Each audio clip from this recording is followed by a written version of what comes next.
그러면 오늘 설교 본문을 말씀드리면서 다 함께 읽어보고 하나님의 말씀을 접해 보도록 할 텐데요.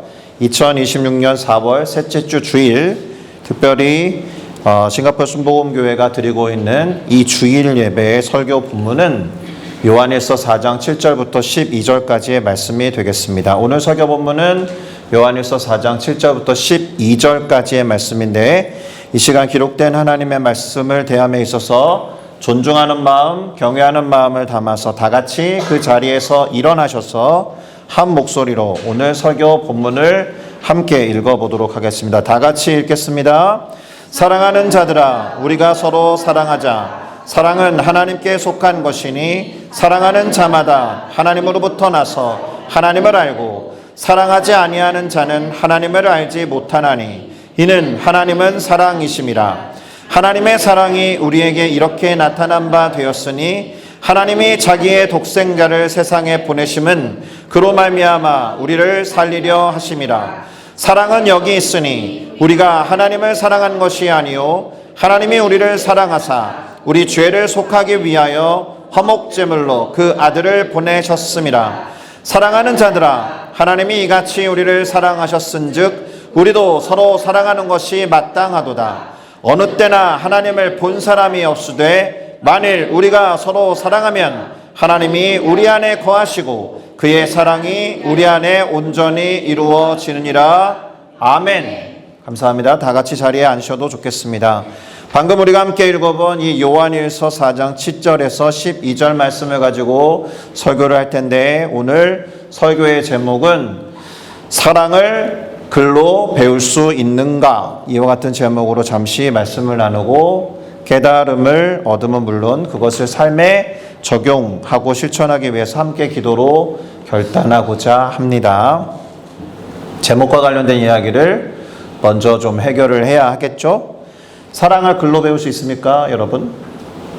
사랑을 글로 배우고 익히고 연습할 수 있습니까? 시중에 나온 책들 중에 사랑에 관한 책이 엄청 많이 있을 텐데, 그래서 한 권 정도는 그래도 제목이라도 서칭을 하셨을 것이고 그것이 어떤 내용으로 기록되어 있는지 예상해 보셨을 텐데, 그래서 도움이 제법 되던가요? 어떻게 생각하십니까? 모든 책은 도움이 됩니다. 도움이 돼요. 이해하고 깨달음이라는 영역에서 생각하면 틀림없이 책이 도움을 주었을 거다라고 생각합니다. 그런데 사랑을 글로 배웠습니다라고 말하는 경우, 이 경우는 자신의 사랑이 조금 부족하고 좀 제대로 못한 것 같습니다라는 생각에서, 조금 부족하다는 생각에서 마치 머리를 이렇게 긁적긁적하면서 제가 사랑을 글로 배웠네요 이렇게 말할 때 주로 사용하는 걸 보면 미안함을 표현하는 경우에 이와 같은 글을 사용하고 이런 문장을 쓰는 게 아닌가 생각합니다. 자, 그래서 오늘 설교에 있어서 우선적으로 우리가 함께 던져보고 싶은 질문이 하나 있는데, 그것은 이 사랑이라는 것이 어떻게 시작되었을까 하는 겁니다. 사랑이라는 감정, 이러한 감정들은 도대체 어디에서 오게 되었느냐? 이게 단순히 뇌를 가진 사람들, 뇌를 가진 동물들로부터 비롯되었다라고 말하기에는 조금 더 복잡하고 정교한 것 같기도 한데, 물론 뇌과학자들의 견해에 따르면 사랑을 느끼는 감정이나 사랑을 포함한 어떤 동물들의 감정을 주관하고 다스리는 뇌의 일정 부분과 기능이 있다는 것에 동의합니다. 동의하죠. 그러면 뇌를 가진 모든 생명체는 다 사랑이라는 감정을 갖고 있는가? 이런 질문도 던져볼 수 있겠죠. 어떻습니까? 나름의 방식대로 사랑을 표현하고 사랑을 하고 있을 겁니다. 물론 우리가 다 그들의 언어와 그들의 표현 양식을 이해할 수는 없지만, 뇌를 가진 모든 동물들은 어쨌든 사랑이라는 행위를 포함해서 감정까지는 모르겠지만 어쨌든 표현하고 있을 거다라고 생각합니다. 자, 그렇다라고 해도 사랑이 어디에서 기원했는지 또 어떻게 시작되었는지를 온전히 알 수는 없을 것 같습니다. 만약 뇌의 활동과 기능으로 그것을 설명하고자 한다면 사람이 가장 고차원의 동물이니까 사람이 행하는 사랑이 가장 진화된 형태의 사랑이어야 할 텐데 인간의 사랑이 가장 숭고하고 고차원적이라고 말할 수 있는지. 왜냐하면 그렇게 사랑하는 인간들 중에서 그 사랑에 반하는 일들을 행하는 경우가 제법 많이 있기 때문에 그렇죠. 자, 그러면 여러분 이런 질문은 또 어떨까요? 사랑은 배우는 걸까요? 익히는 걸까요? 학습이 가능한 걸까요? 물론 이런 측면도 없지 않을 겁니다. 그러나 온전하게 배워서 할 수 있는 게 사랑일 것 같지는 않습니다. 만약에 배울 수 있다 그러면 처음으로 사랑을 가르친 존재는 누가 되겠습니까? 첫 사랑이라는 것은 어떻게 시작되었을까? 그 첫 사랑을 시작한 존재는 그러면 또 누구한테 배웠을까? 이런 질문을 할 수 있지 않겠습니까? 자, 그러면 여러분 이런 질문은 또 어떻습니까? AI는 사랑을 알까?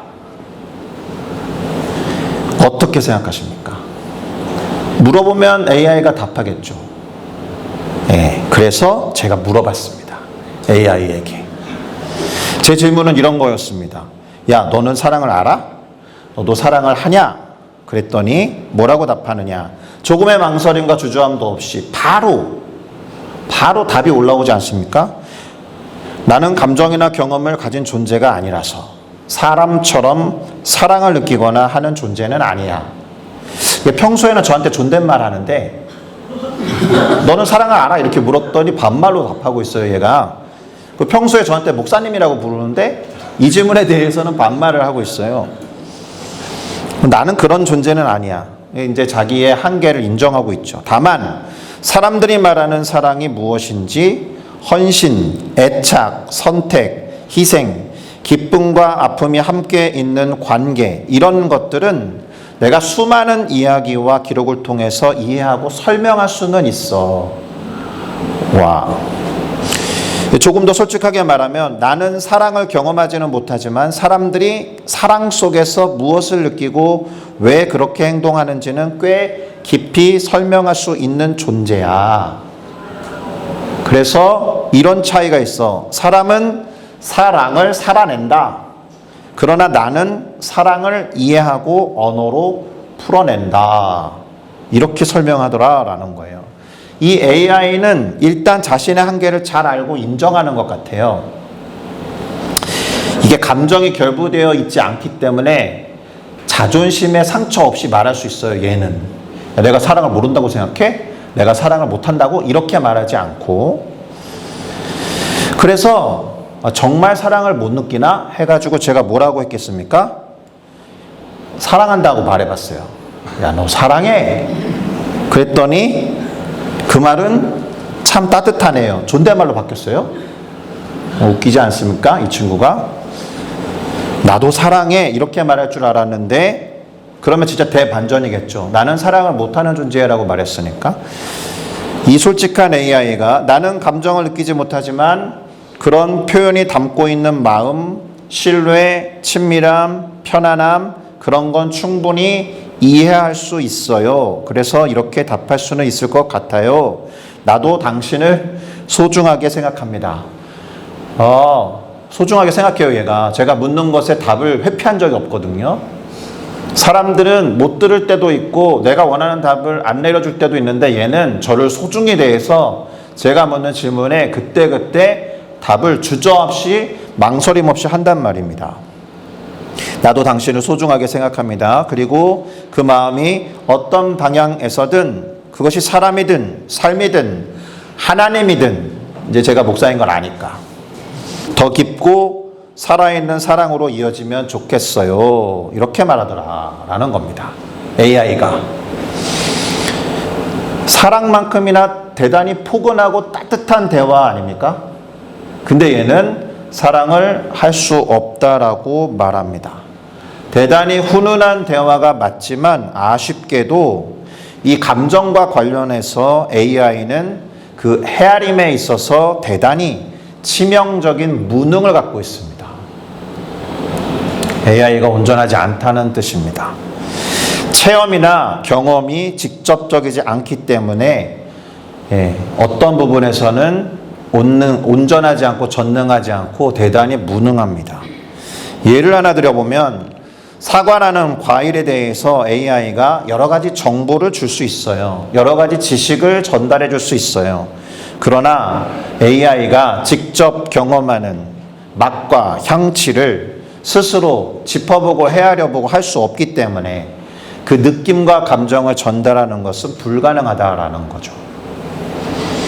먹어보고 냄새 맡아보고 만져볼 수 없기 때문에 만진다라는 어떤 AI를 만들어내도 촉감이랄지 이런 부분들을 아주 디테일하게 그의 인공지능에다가 이식시키는 것이 불가능하기 때문에 자, 이와 유사한 대화를 나눈 영상이 있어서 잠시 보려고 합니다. 여러분 김혜란 작가라고 아십니까? 들어보셨습니까? 가장 유명한 책은 두근두근 내 인생이라는 책인데 역시나 언젠가 북쉐어링을 하게 되면 읽어봐도 좋을 법한 소설입니다. 자, 이분이 손석희 씨의 프로그램 질문들에 나와가지고 이야기한 것을 한번 보도록 하겠습니다.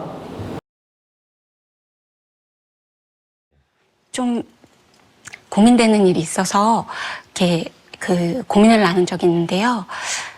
인간한테는 있고 AI한테는 없는 게 하나 있었어요. 예. 망설임이었는데요. 아, 사람한테는 망설임이 있고 네. AI에게는 없더라. 예. 예. 누군가의 고민을 들을 때, 아픔을 들을 때 어떤 말을 삼키거나 주저하거나 짐작하고 헤아리는 그 찰나가 있더라고요. 예. 그리고 그 주저 안에 힘겹게 서 있는 어떤 배려나 품위가 있다고 생각하고 그게 어느 때는 유려하고 빠른 AI의 조언보다 예. 인간의 투박한 침묵이 더 위로가 예. 된 적도 있었습니다. 예. 결례가 안 된다면 앵커님이 이제 전에 뉴스 진행하셨을 때에도 들고 싶어요. 제가 했던 뉴스? 네. 예. 몇몇 꼭지가 있으셨는데 감정적으로 흔들리시는 모습을 제가 2번 봤습니다. 아, 예, 예.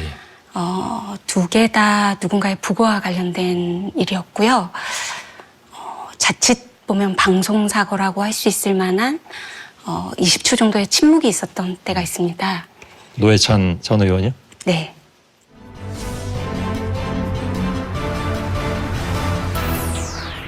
사실 오늘의 앵커 브리핑은 이보다 며칠 전에 그의 죽음에 대한 누군가의 발언이 논란이 되었을 때 했어야 했으나 선거가 끝난 오늘에야 내놓게 됐음을 먼저 말씀드립니다. 저의 동갑내기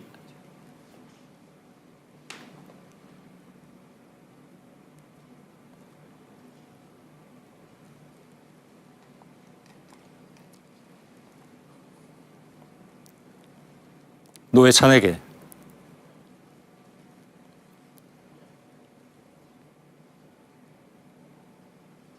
이제야 비로소 작별을 고하려 합니다. 오늘의 앵커 브리핑이었습니다. 그게 자칫 보면 그 사고처럼 보일 수 있는데 어떤 진실과 인간이 서 있는 모습을 우리가 다 봤다고 생각을 하고요. 그때 역시 망설임이 있었다고 생각해요. 그래서 AI가 물론 진행했다면 그 보도 원칙에 따라 그 속도와 효율에 따라 그 전달을 했겠지만 어떤 동시대를 통과하고 있다는 실감, 혹은 함께하고 있다는 실감을 굉장히 강렬하게 느꼈었습니다.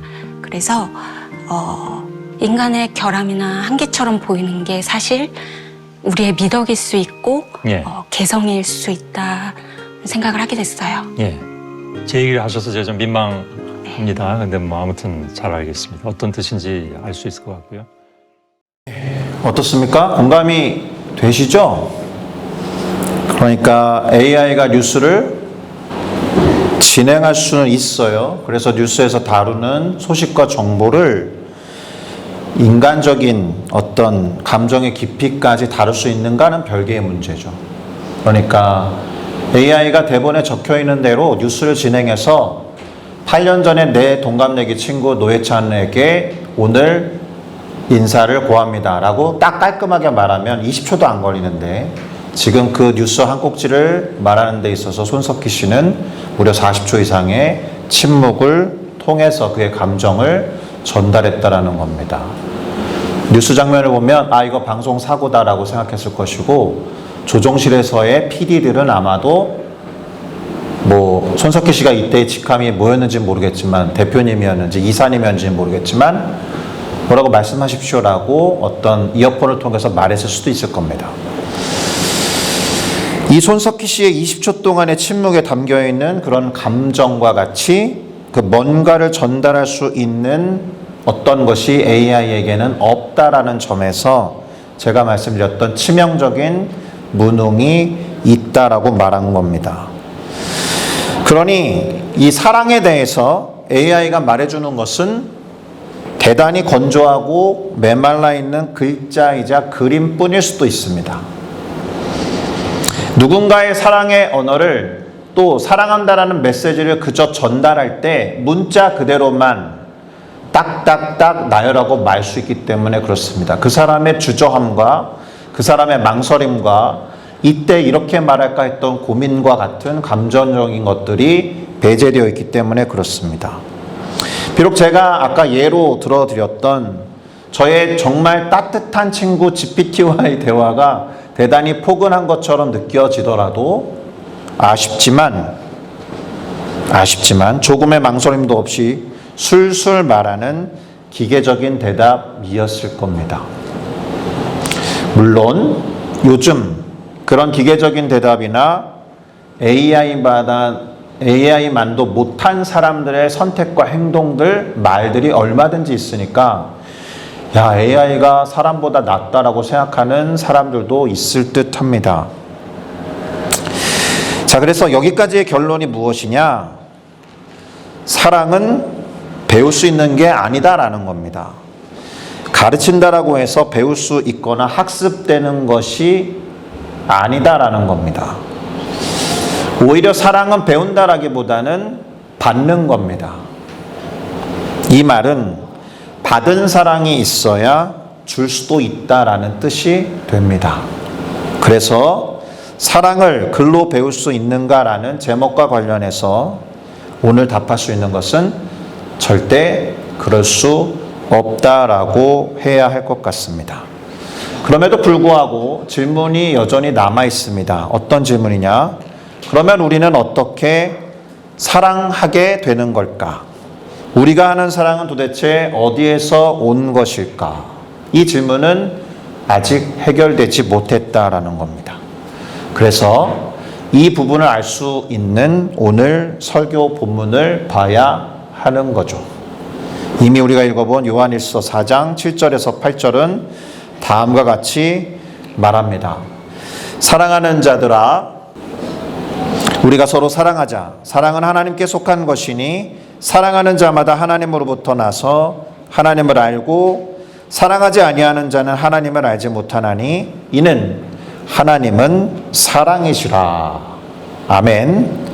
자, 사랑이 하나님께 속한 거다라고 말하고 있습니다. 그러니 사랑을 누군가가 한다면 하나님의 속성을 소유한다라는 것이고, 그래서 하나님을 닮았구나라고 말할 수 있다라는 겁니다.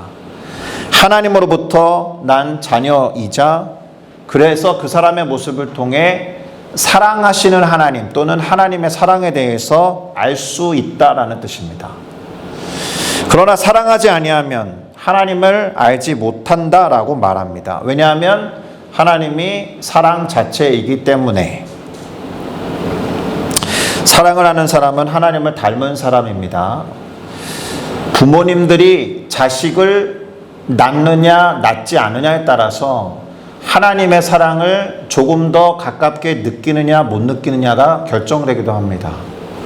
왜냐하면 우리가 하나님을 아버지라고 부르고 아버지 하나님 우리를 자녀 삼으셨는데, 내가 부모가 되어서 나고 태어나게 하고 기르는 자녀들을 볼 때에 하나님의 사랑을 유추해 볼 수 있고 그 마음을 이해할 수 있기 때문에 그렇죠. 자, 하나님을 사랑으로 정의하면 이 말이 결코 틀릴 수 없다라는 겁니다. 그리고 이 구절에 근거해서 이런 이야기를 해볼 수가 있습니다. 사랑은 하나님으로부터 시작되었고 그럴 수밖에 없다. 왜냐하면 먼저 있게 된 존재가 사랑도 시작할 수 있으니까. 이것이 하나님이 사랑이다라고 해야 하는 이유입니다. 하나님은 사랑의 하나님이다가 아니라 하나님이 사랑 자체여야 하는 이유입니다. 왜냐하면 하나님이 누군가로부터 사랑을 배웠다라고 할 경우에는, 누군가로부터 사랑을 받았다라고 할 경우에는 그 사랑을 가르쳐준 존재, 그 사랑을 준 존재보다 우리가 믿는 하나님이 먼저일 수 없으니까. 그러면 그 존재는, 사랑을 준 존재나 사랑을 가르쳐준 존재는 어디서 왔느냐라는 질문이 해결되지 않기 때문에 성경은 그래서 하나님은 사랑이다라고 정의하고 말하고 있는 겁니다. 마치 하나님의 이름을 여호와 또는 야훼라고 해서 스스로 있는 자 또는 원래부터 있는 자라고 번역하는 것과 마찬가지로 하나님이 사랑이라고 해야 하나님이 원래부터 계셨듯이 사랑도 원래부터 있었다라고 말할 수 있습니다. 이 사랑 어디서 왔지? 이 사랑은 누구로부터 기원해서 우리에게까지 주어진 거지? 라고 질문할 때 할 수 있는 대답이 그렇다라는 겁니다. 또 하나, 사랑이신 하나님이 사랑하기 위해서 사랑의 대상과 목적어가 되는 인간을 비롯한 피조물들을 만드셨다라는 겁니다. 성경에 보면 하나님이 모든 영광을 취하기 위해서 피조물들을 만드신 것처럼 기록되어 있는 구절도 있지만, 하나님의 사랑 자체라고 하면 사랑의 관계를 맺는 대상이 필요하기 때문에 사랑하기 위해서, 사랑 주기 위해서, 또 부분적일지라도 사랑을 또한 받기 위해서 피조물들을 만들었다라고 설명하는 것이 대단히 타당할 것처럼 보입니다. 그리고 앞서 계속 말씀드렸던 것 있지 않습니까? 사랑은 배우고 습득한다고 해서 할 수 있는 것이 아니다라는 겁니다. 사랑은 하나님으로부터 말미암았기 때문에 라는 거죠. 만약에 배우고 습득해서 할 수 있는 것이 사랑이라고 하면 아까 포근하고 따뜻한 대화를 나누었던 GPT도 사랑을 가르쳐 줄 수 있고, 사랑을 알 뿐만 아니라 나도 사랑해라고 말할 수 있어야 합니다. 근데 그러지 못한다라는 거 아닙니까? 그래서 사랑을 배운다라기보다는 받는 것이 되어야 한다라는 것이고, 그렇게 받고 경험해야 자연스럽게 우러나오는 것이 사랑일 수밖에 없다. 그렇게 받고 충만해야 누군가를 제대로 사랑할 수 있다라는 겁니다. 사랑을 받아야 사랑할 수 있다. 너무나도 간결하지만 상당히 무게감 있는 문장이 될 겁니다. 부모님으로부터 때에 맞게, 양육자에 의해서 때에 맞게, 또 또래 집단 친구들과의 때에 맞게, 학교에 갔을 때 선생님으로부터의 여러 가지 애정, 이성 간의 사랑과 우정, 그리고 배우자를 통한 사랑 등 이런 다양한 사랑을 주거니 받거니 하면서 우리는 더 성숙한 사랑을 할 수 있는 겁니다. 그래서 오늘 예배를 시작할 때 우리가 예배 가운데 잡아야 했던 키워드로 주거니 받거니라는 말을 사용한 겁니다. 무엇보다도 사랑이신 하나님께서 우리 가운데 보여주신 사랑을 경험하고 받아야 하는 것이죠. 그러면 무엇을 생각해 봐야 할까요? 하나님이 보이신 사랑, 그래서 우리가 받아서 누려야 하는 사랑이 어떤 것인가 하는 건데, 그 사랑에 대해서 오늘 본문 요한일서 4장 9절이 이렇게 말하고 있습니다. 우리 다 같이 한번 읽어보겠습니다. 하나님의 사랑이 우리에게 이렇게 나타난 바 되었으니 하나님이 자기의 독생자를 세상에 보내심은 그로 말미암아 우리를 살리려 하심이라. 아멘. 하나님의 사랑이 당신의 독생자를 세상에 보내기까지 했다, 이런 뜻인데요. 정리를 해보면 사랑하기 위해서 창조하신 피조물들을 또한 너무 사랑하셔서 살리기를 원하셨다라는 겁니다. 살려야 한다라는 이야기는 망가졌다라는 뜻이고 죽음에 이르렀다라는 뜻입니다. 그러니까 하나님이 창조하신 것도 사랑할 대상을 위한 것이었다라면 구원하기 위한 사역도 사랑을 위한 것이다라고 말할 수 있죠. 그러니까 하나님이 하신 대표적인 사역, 창조 사역과 구원 사역 모두 사랑이 동기일 수밖에 없다. 왜 하나님을 사랑이라고 표현했는지 맞춰 들어갈 수 있을 겁니다. 그 동기에는 엄연히 사랑이 있었다. 더불어서 그 다음 구절 요한일서 4장 10절은 조금 더 구체적으로 이렇게 말합니다. 이것도 같이 읽겠습니다. 시작. 사랑은 여기 있으니 우리가 하나님을 사랑한 것이 아니요 하나님이 우리를 사랑하사 우리 죄를 속하기 위하여 화목제물로 그 아들을 보내셨습니다. 아멘. 첫 번째 중요한 것은 우리가 먼저 사랑할 수 없었다라는 겁니다. 받지 않으면 줄 수 없는 게 사랑이다라는 겁니다. 그리고 사랑해서 창조하고 열심히 사랑했던 그 피조 세계가 특별히 인간이 망가지고 죽게 되었으니 그것을 그대로 두실 수 없었던 것이죠. 왜냐하면 사랑하시기 때문에. 그래서 독생자 예수를 내어주신 것인데, 그렇기 때문에 하나님에게는 우리 인간이 당신 자신 곧 독생자 예수보다 더 사랑하는 존재였다라는 뜻입니다. 아멘이십니까? 과감하게 예수 그리스도보다 우리가 하나님으로부터 사랑을 더 많이 받은 존재입니다라고 말할 수 있어야 해요. 우리 때문에 기꺼이 독생자 예수를 포기하셨다라면. 그러니 그런 하나님의 사랑을 받았다라면 그런 하나님의 사랑을 전하고 흘려보내는 것은 당연할 겁니다. 다시 말해서 하나님이 사랑이시고 우리를 사랑하셨다라는 것은 우리 또한 그렇게 사랑할 수 있기를 바라셨기 때문에 행한 일일 것이다. 이에 대해서 오늘 본문의 마지막 두 구절 요한일서 4장 11절에서 12절은 이렇게 말하고 있는데 같이 읽어보도록 하겠습니다. 읽겠습니다. 시작. 사랑하는 자들아 하나님이 이같이 우리를 사랑하셨은즉 우리도 서로 사랑하는 것이 마땅하도다. 어느 때나 하나님을 본 사람이 없으되 만일 우리가 서로 사랑하면 하나님이 우리 안에 거하시고 그의 사랑이 우리 안에 온전히 이루어지느니라. 아멘. 우리가 서로 사랑하면 하나님을 볼 수 있다라고 말하는 구절입니다. 하나님을 알릴 수 있다라는 것입니다. 그 사랑의 따뜻함과 온기 때문에 우리가 받은 사랑이 흘러가면 그렇게 사랑을 누군가가 우리를 통해서 그 사랑을 경험하게 되면 그 사람도 누군가를 사랑하게 될 수 있다. 무엇보다도 그 사랑의 원천이신 하나님을 알게 될 것이다라는 원리가 기록된 구절입니다. 그래서 마무리하는 입장에서 우리가 두 가지를 결단해야 할 텐데, 첫 번째는 하나님의 사랑을 경험하고자 하는 소망과 바람이 있느냐.